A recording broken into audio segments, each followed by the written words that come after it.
Hi everybody, welcome back to Jenkins Boat Works. I am Chuck Jenkins. In this video, we continue working on the Freedom 17. Specifically, how to fit the seats and placement in the canoe. I had just recently finished caning the seats and we have a video about that out. The frames are all varnished, ready to go, but I had not previously cut them to fit where they're supposed to go. And so it was one of those deals where if you mess it up, you're in big trouble because, like I said, they're all done. So I didn't want to cut them off short and they need to fit. And so in this video, we are going to take a detailed look at how I make templates, a seat fitting jig, and have some other tips and tricks for you as far as to how to do that without messing it up. So anyway, we're glad you're here, and if you like the video, I would invite you to subscribe, and if you click the little bell down below, you can get notifications about future videos. For those of you that are anxiously awaiting more video on the sea snark over here, that is coming as well, but I didn't figure you wanted to watch hours of sanding, which quite honestly is where I'm at right now. So let's jump in and see how we can fit these canoe seats. Okay, so I'm looking at the plans for the Freedom 17 and looking for seat placement. The stations there, the vertical lines, are all theoretically 1 foot apart. So to the right here is the bow, and to the left is the stern. And so you can see that I have written in pencil how many inches it is to the back of the front of the back seat and the back of the front seat. So it looks like it should be 42 inches from the back of the canoe to the forward part of the rear seat. Here. 42 inches from the back to the front of the back seat, and 6 feet or 72 inches to the back of the front seat. We have to remember this canoe is asymmetrical. You can see it has a finer entry. It's narrower here than it is here. It's fatter back here, so it's asymmetrical. The ends are not the same. Also, you've got to account for leg room in the front, and so that's what I'm doing. So I kind of have my seat set on here where I think I want it to go, and I'm actually using a string that I've just loosely tied around the bow there so that I can measure how far back I'm coming and put the string on either side so that I know that I'm going to be straight. So I've measured back from the bow, and this is my big wide piece of material in here in the end whale, and you can see I've made a pencil mark up here, and then I've made one over there, and I just used the string to make sure that they were the same. I'll show you what I mean.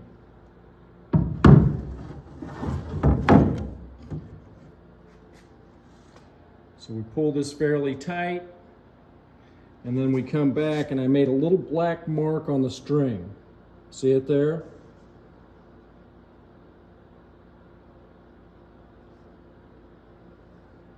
Doesn't look like it's matching up exactly, so see, I'm going to have to do this again. Well, it's about the same. I've moved it back a little bit. I'll put another black mark on there and make sure it's the same. But that's an easy way to get your distance to both sides. I've done the same thing back here for the thwart, and I have moved it back. You see that little black mark in the string there? I decided to move the thwart back. But I will take the string and then put a measurement on there and make sure that we're not, too far forward on one side as compared to the other. Similarly now, I have done the same thing in the back. And I'm altering this just a little bit. I'm moving it forward. It said 42 inches, I'm going at about 47. Part of the reason for that is because we've got the bulkheads, and also I just feel like the stability of this canoe is going to be better if the seat is just a little bit further forward, and I don't think it's going to affect the steering capability for the sternman. All right, so now the next thing we've got to figure out is, this is all in the book Canoe Craft. Back here on page about 170, 171, it says seats, and it tells you a lot of information here. It says that a space of about 9.5 to 10 inches below the seat, under the seat, is a good average. I want it as low as I can get it, so I'm going with the 9.5. And the reason I'm doing that is because I think that will help the stability. The lower the body weight of the person sitting in there, the more stability you'll have in the canoe. So now, I'm making this little jig that sits back there. And this piece of plywood that's standing up here is 9.25 inches from bottom to top. So we're gonna, and I got a little cross piece screwed on here. That plywood's just clamped in there. So what I can do is take this and set it down in the canoe like that. And now I know roughly where the bottom of the seat's gonna be. I'll stand up here at the front and look at it. Yeah, it's not centered. So you just eyeball it and I'll get it right where I want it, right centered. Then I know that that's roughly where the bottom of the seat's gonna be. The next thing I'm doing is I'm taking some scrap pieces of wood and I'm laying those up on the back here where my mark is. I'm not sure that's the right one. Okay, so I've figured my angle as the canoe goes back. See that line drawn there? And this one here. So I'm matching it up. This would be the back end of the seat with these lines that I've drawn on the gunnel. And then I'm going in there and I'm looking at it. I'm saying, okay, the inside of the canoe, this is planking here. Here is planking. So I'm making my lines match up with that and on both sides. And then I'm going to cut that off. Now I've taken a tape measure and measured down here side to side, and it looks to be about 19.5, maybe 19.75. So the way I've got it at the moment is longer than that, this piece is, but since the angle of the canoe goes down in, the lower you get, then the shorter that distance is. As much time and energy as I've spent making these seats and caning them, I don't want to cut those dudes off short. So I'm making templates out of rough wood that I will then sit on top of my seat jig in there so that I know exactly where to cut these pieces of wood that are the actual seat.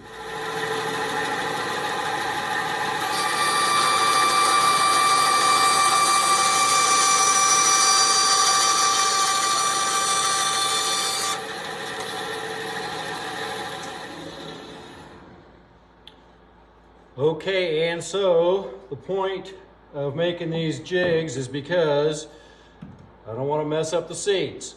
You just watched me cut this one, and when I go to put it in here, it's short. It's close, but it's short. I'm lining it up on my pencil marks, so I cut another one.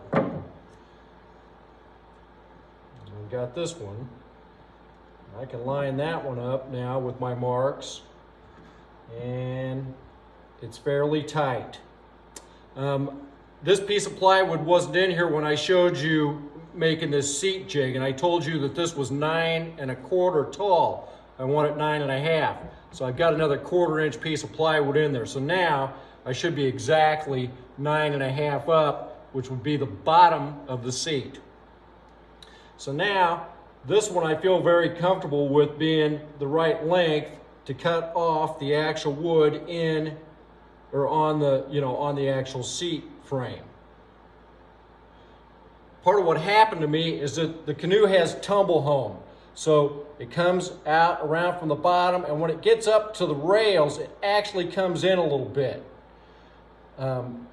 That's tumble home. So it's actually a little bit wider down here than it is directly underneath the rails. And that's how I got screwed up and cut this one short. So, it's trial and error. You put it in there and you make sure that it's how you want it, because I surely don't want to cut that seat frame short. Now I'm going to come up here however the width of the seat is, and then we'll make another one that goes up here so that I know where to cut off the front part of the frame. I probably couldn't have gotten any luckier with this little scrap piece of plywood. I just measured the seat, and from the back of it to the front of it is 11 1/8. This piece of plywood is almost exactly right. We are 11 3/16. So now what I can do is take and put this in here. Make sure that I'm lined up with my lines. That looks pretty good. And now, this is actually a piece of oak that it's all sanded and smooth. This was going to be a seat frame, and it was just a leftover piece. So I know this is exactly the right dimension of what the actual seat frame is. So now I got to go and get that one to where it's cut to where it fits in there, and just right up to the front of this piece of plywood. So I am going to take my tape measure and just see if I can get a rough idea how long that should be in there.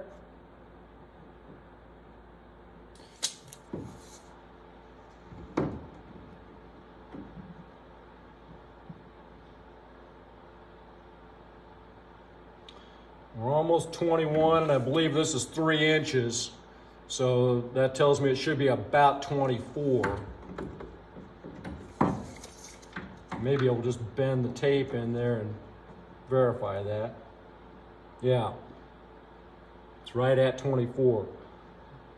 I'm going to start off at about 24 1/8 or so on this, and I can always cut more off. Now I want to get my bevel for the angle I believe it should be cut at. So I'm just taking this little scrap, and I've got it on there about where I think it goes, and then I'm going to run that to where I can see that it's parallel with the planking, and then just draw a line on there. And then we'll go our 24 inches over to here.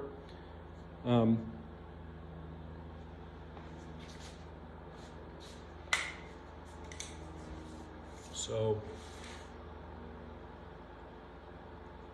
roughly right there.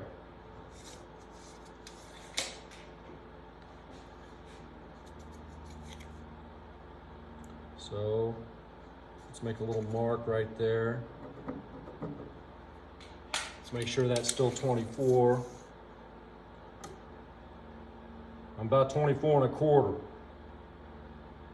I'm actually okay with that because I would rather have it long. So, then I'm going to try to get my angle of the planking. Draw my line here on this one. And we'll cut that off and see if I'm close. And it happened again.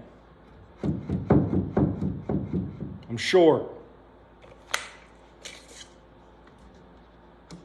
And that's at 11 and an eighth.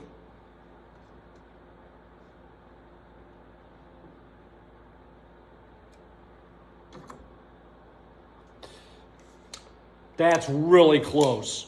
I might be able to live with that. I'm going to still use this and just cut it a little long on the seat piece itself. Give myself another, maybe 1/4 inch. Should be good. Okay, so I'm starting to make my marks on the actual seat frame, and this is frightening. This is my template piece, and at the very back of the boat, the very back of the frame, we are 19 3/4.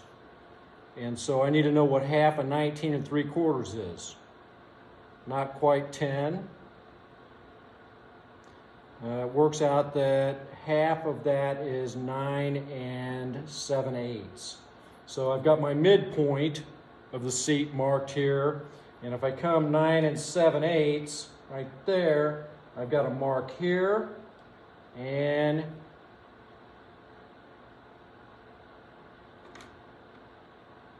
nine 7/8 is right there. So I've got those two marked. And if I measure those, I am 19 3/4. And I can then take this, put it on here, and I actually clamped it on once I found one end. And then I got my angle, so I can draw my angle right on my wood, and it matches up. If I get that right on the line there, the other side is, I got my other lines right there. So I feel very comfortable that I should be right. And the first rule of boat building is just like carpentry. You know, measure twice, cut once. And the third rule of boat building is don't screw it up. So I actually took this and put it back in the boat to make sure it's the right piece and the right one. I had this other one that I cut off short. I don't want to use that one. So I've got my lines drawn on there. Now that's actually, let's see. Yeah, we're right. I feel comfortable enough now that I can make my line on here on that beveled angle.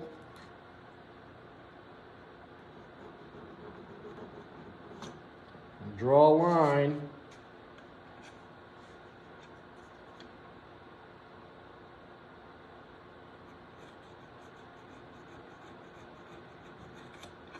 And that's where I'm going to cut it.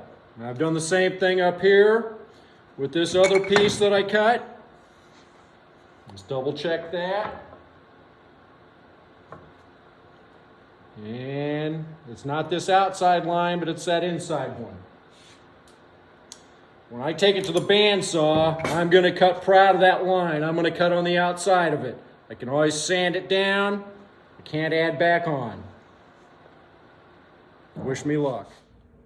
I'm going to tell you, this is a little scary.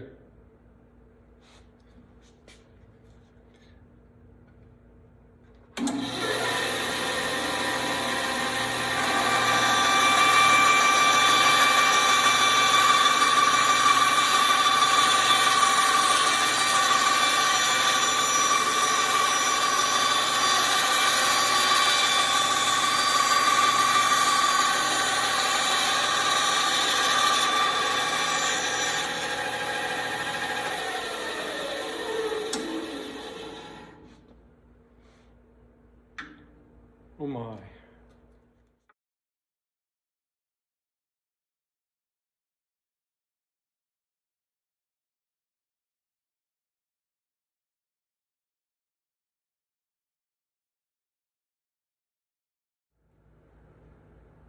I have not tested this. You're watching this live. Let's hope this video doesn't include a lot of screaming.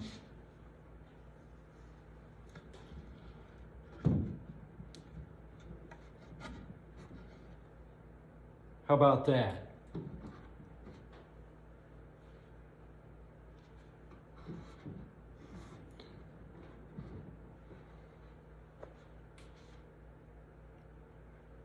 Woohoo!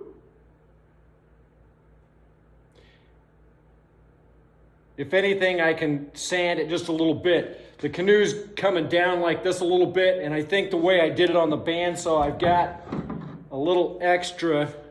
It didn't cut off straight. It's longer on this end than it is on this end. I may take that over on the sander and just trim off this little edge here. But yeah, that's good. That's good.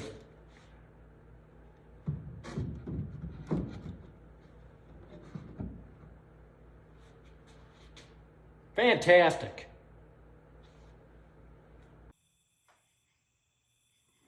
If you like the video, remember to like and subscribe. We'll see you next time.